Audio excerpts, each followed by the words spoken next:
Hello and welcome to another episode of Sermon Braindump. My name is Scott Dalen. I am an ELCA pastor in Southwest Iowa. I've sent these videos every week for a couple different reasons. The first of which is just to take my brain out of the mode of background work as I work, as I said, in the background with the text for the course of the week and move it into the process of actually writing and preparing the sermon that I'm going to preach to my congregation for the weekend. That's the first reason for doing these. And then the second reason for doing them is just to allow you, the viewer, who have stumbled across this video for whatever reason, to gain some different insight into the assigned text for the week. That's the second reason that I do these. Now, this week is a little bit different than normal. This Sunday will be July 24th, 2016, which is the 10th Sunday after Pentecost, but I'm going off the lectionary this week. If you're a regular viewer, typically I follow the lectionary, which is a organizational tool that kind of divides up scripture through a 3-year cycle. Most often, or more often than not, I preach out of the assigned gospel text. I'm throwing that out the window this week because of some stuff going on in my congregation. We're actually doing an outdoor worship at a local county park, and so because of that, because of being outdoors and being out in nature, we took a little bit. The planning team, along with me, decided to go a little bit different direction. So we are actually going to utilize the first creation story out of Genesis 1, chapter 1, through 2:3. So Genesis 1:1 through 2:3 is the text that we're going to use. The only text that we're going to use. We're not using any of the other ones. Obviously not a gospel, since that's Old Testament. It's in the beginning, which is how it starts, and it starts in the beginning, which is fitting. This is actually one of the assigned texts for a different time in the lectionary. It comes up in early summer in year A, or the year of Matthew.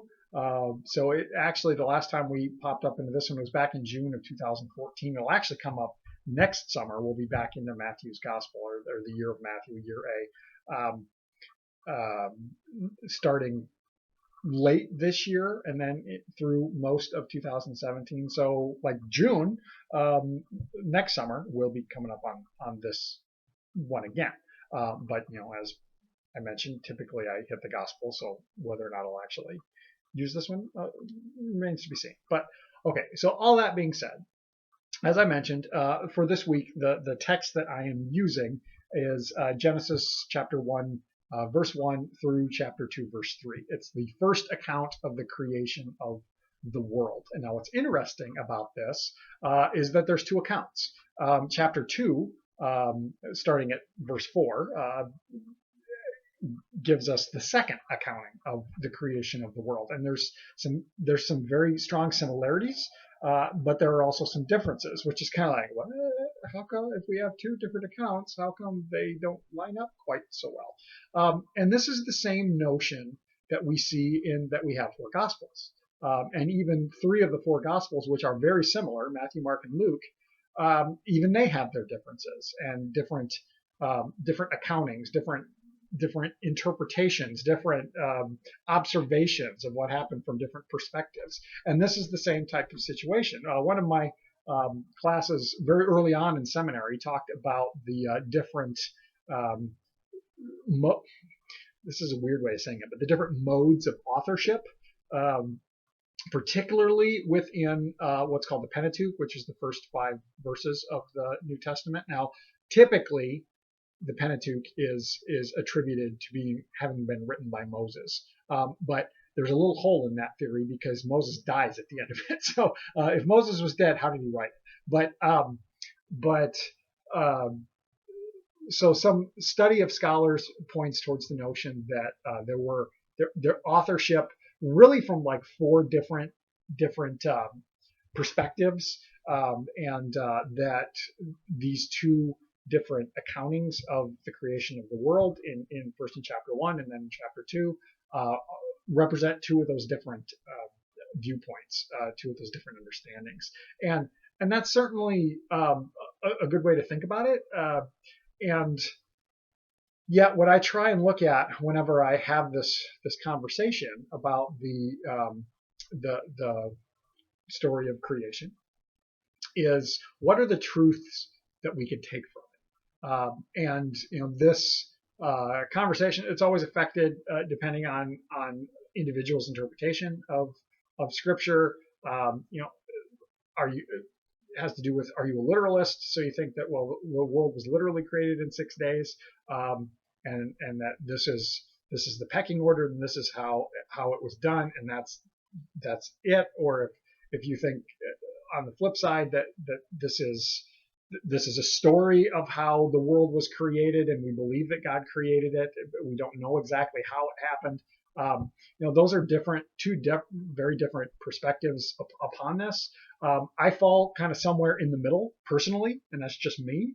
I have a science background, and so for me to think about the notion of creation, evolution, Big Bang, intelligent design, all these different phrases, all these different perspectives. I've worked for a long time to kind of bring that into something of harmony within my own interpretation, my own understanding. And that's not to say that I'm right.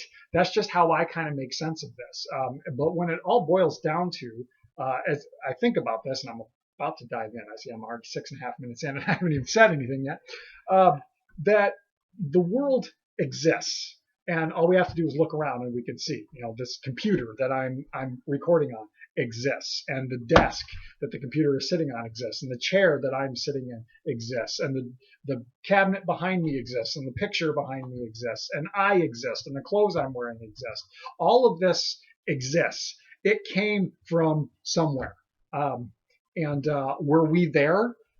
However long ago, whether you want to say it's 8,000 years or whatever the number is, or you want to say it's millions and billions of years, whenever it happened, it happened.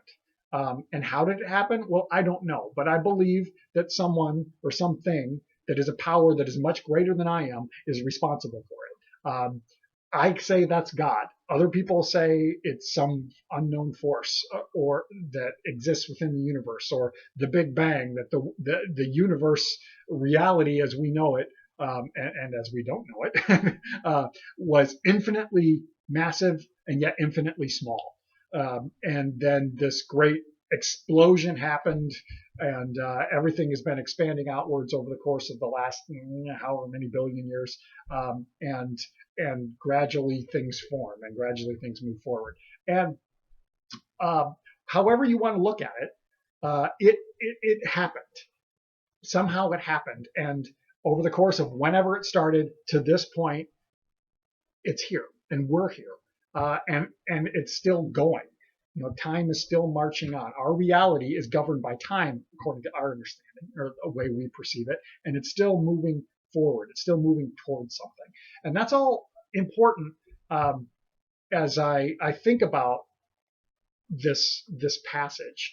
Now, some of the reading that I've done in terms of where did Genesis come from, it points towards the notion that Genesis was not the first book that was written. Within the Jewish culture, it really kind of starts with the book of Exodus, and it starts with the Hebrew culture established as slaves under bondage in Egypt. And then Moses comes on the scene, and there's the great liberation and the exodus out of Egypt, and the 40 years and into the region of Palestine or Israel or whatever you want to call it, and the establishment of the culture and kingdom and so on and so forth throughout New Testament history. But for them, it started there. But then the question became, well, how did we get there? And how did we become a culture? How did we become a people? Where did that all come from? And so Exodus is thought to be the earliest book that was written, or the earliest stories, and then Genesis and the stories of the patriarchs and the story of creation and all of that goes on, the flood, Noah, all of this stuff, the fall, all of that kind of came about later as the stories and the myths and the stories of this culture were brought together into what we call Genesis, the first book of the Bible, though not the earliest one. So the question becomes, how did this start? How did our reality come about?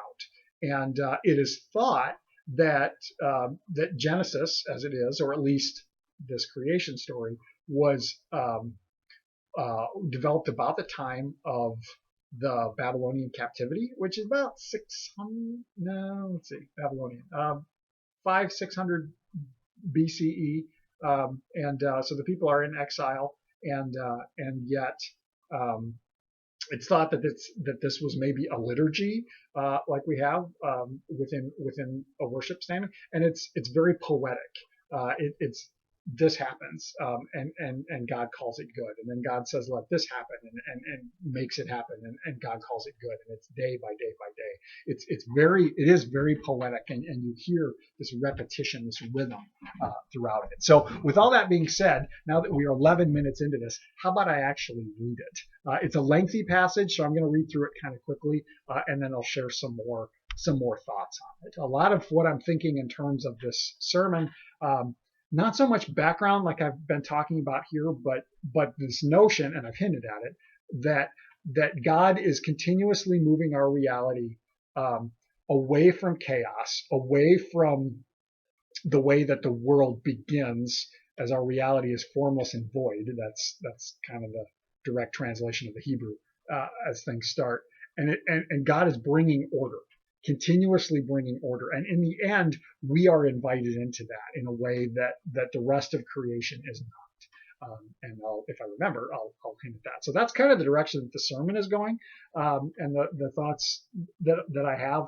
I'm still, of course, trying to organize it, but that's the wonderful progression that we see throughout the 6 days of creation and the seventh day of rest. So, okay, well, let's roll. In the beginning, when God created the heavens and the earth was a formless void. That's what I was talking about there. It's Hebrew. I can't just rattle it off the top of my head, but it means the earth was empty, without form. So it's chaos. So in the beginning, and some of the things I've read, rather than saying when God created the heavens and the earth, it's more so in the beginning as God was creating the heavens and the earth. So it's this notion that God creates out of nothing.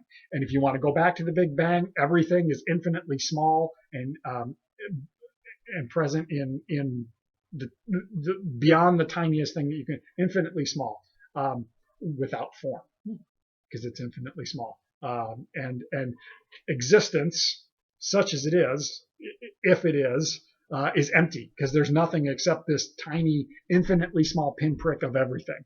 And then God said, let's do this. So anyway, that's just a side thought. The earth was formless and void, and darkness covered the face of the deep, while a wind from God, the ruach of God, the Spirit of God, swept over the face of the waters. Then God said, let there be light, and there was light. And God saw that the light was good. Tov. I love that word. Tov. That means good. And God saw that the light was good. And God separated the light from the darkness. God called the light day, and the darkness he called night. And there was evening, and there was morning the first day. And God said, let there be a dome in the midst of the water. So they call it sometimes a firmament, which is a weird word. But and let it separate the waters from the waters. So God made the dome and separated the waters that were under the dome from the waters that were above the dome. And it was so. God called the dome sky, and there was evening and there was morning the second day. And God said, let the waters under the sky be gathered together into one place. Let the dry land appear. And it was so. God called the dry land earth, and the waters were gathered together, and the waters that were gathered together he called seas. And God saw that it was good. Then God said, let the earth put forth vegetation, plants yielding seed, and fruit trees of every kind on earth that bear fruit with the seed in it. And it was so. The earth brought forth vegetation, plants yielding seed of every kind, and the trees of every kind bearing fruit with seed in it. And God saw that it was good. It was Tov. And there was evening and there was morning the third day. And God said, let there be lights in the dome of the sky to separate the day from the night, and let them be for signs and for seasons and for days and for years, and let them be lights in the dome of the sky to give light upon the earth. And it was so. God made the two great lights, the greater light to rule the day and the lesser light to rule the night and the stars.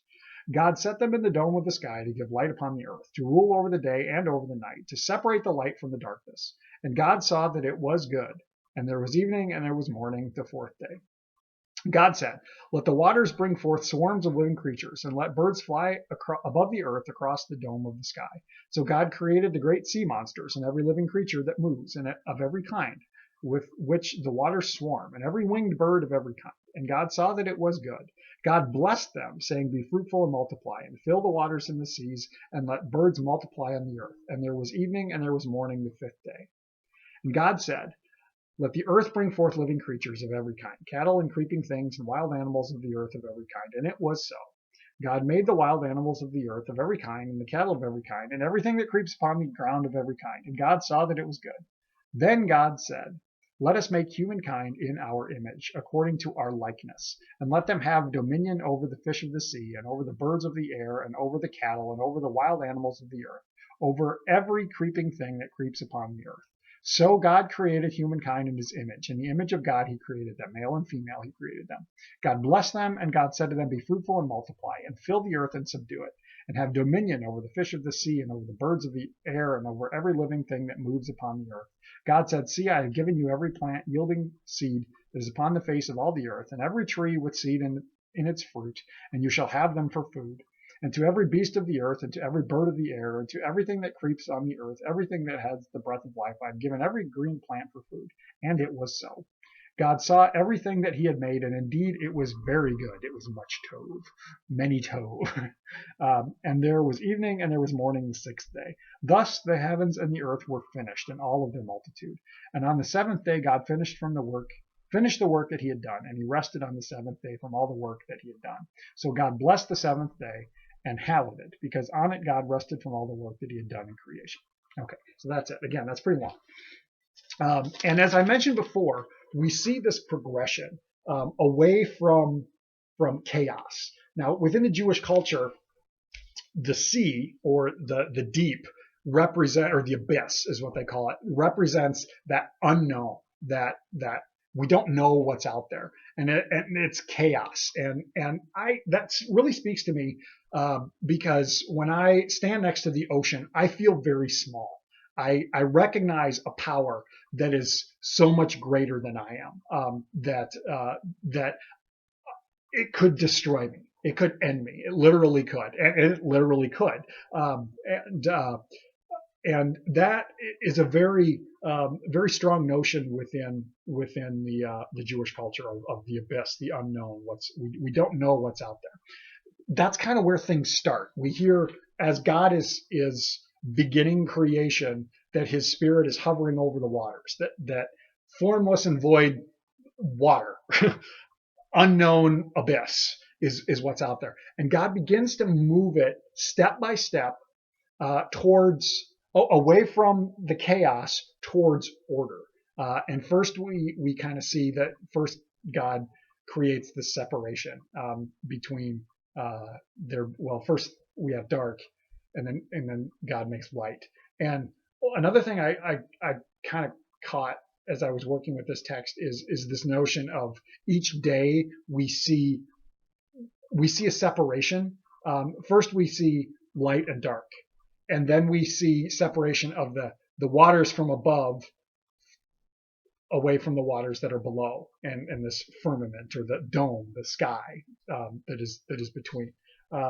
And then we see the waters below that are gathered together, and land forms, and we see that God creates this barrier, that the sea will come this far and no farther, and so on and so forth. And then gradually we get the development of the fish in the seas and the birds in the air. We have that separation of life that goes on there, and although plant life has come on first. And then we have the beast of the earth. And as that goes on, it's interesting, because God's creating and God's creating and God's creating and God's creating. And then when we start to hear about animal life, God says, "Be fruitful and multiply." God allows this animal life, this development of intelligent life, not humanity yet, but the development of intelligent life, such as it is, to join in this ongoing work of creation. Be fruitful and multiply. I give you the capacity to create yourselves in your kinds. And we see that even within the vegetation too, that God develops plant life with seeds in it, the ability to reproduce. So now, as God is continuing to bring things to order, as creation continues, we see that creation begins to join in itself to further this process, to continue moving forward. Now, what I like about that is the distinction when God gets to humanity. Here in the first account, humanity is the last thing that God makes, and everything's been good. This step forward is good, and this step forward is good, and this step forward is good, and this step forward is good, and finally we get to humanity. And humanity is created just a little bit differently. And we have two differences that distinguish us from the rest of creation. First, God creates us within the image of God.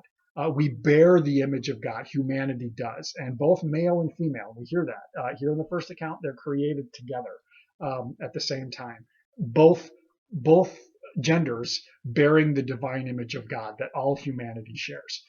So that's the first thing. Now, what is that divine image? It may be a lot of things. It may be self-awareness that we have, the intelligence that we have, the ability to relate to one another and to form culture and something that the animals don't do. It may be the ability to communicate. It may be the ability to develop language, to recall history. Who knows? Maybe it's the ability to have emotion and to care for one another, to be in relationship. As God says, let us create humankind in our image. There's a couple of different notions about what that means. Who's God talking to? Is God talking to God's self within the Trinity? Is God speaking to the hosts of heaven that are already in existence? And it doesn't really tell us, but it gives us the ability to be in relationship. But that's the first step. And then the second part is, as God said before, be fruitful and multiply. He tells humanity, subdue the earth. I give you dominion over all of it to help continue this mode of creation. It continues to mark forward, and we're going towards something, and we're still in the process of that. As I mentioned before, all these things that exist, even within the view of this camera, have been brought into creation somehow. Now, this it's man-made. I am man and woman made because God gave us the ability to join in creation and to subdue the earth. And that doesn't mean that the earth just exists for us to take advantage of, but that God invites us to join in this work of moving towards completion. Now, I could bring in the gospel and the notion that we needed God's intervention to bring about not perfection, but to bring about this very good reality that God is continuing to move us towards, and that because that involves the need for our relationship with God, which is only possible through Christ. I may bring that into the sermon, I may not, I don't know, but it's just this notion of this ongoing work that God begins and that God invites us into. So that's kind of what is really going on within this first order of creation. And it's a wonderful story. It's a wonderful, again, very poetic look at God did this and brought order, and God did this to bring order, and God did this to bring order, and then God did this to bring order, and then God brought this to order and allowed creation to help continue with that order, and then God made us and invited us into that as well. So that's what's happening with this passage. It's long. There's a lot in there. There's a whole bunch of stuff that I could go into in different directions, but what I'm really aiming towards in terms of being out in creation is look at all this. Look at all this that has been brought into existence. And what are the nuts and bolts of it? We don't exactly know. The Bible is not a textbook. It's not intended to be. It's not intended to be, this is exactly how it happened. But we see that God's work, along with our work, along with the empowerment of our reality to be our reality, brings things forward. And it's an ongoing process. So, this got to be a lengthy one. If you have stuck with me for almost 25 minutes now, kudos to you. Otherwise, if you have thoughts, questions, comments based on this, by all means, share that down in the comments section. We'll continue the process or the conversation that way. Otherwise, I hope you have a blessed week, and we'll catch you next time.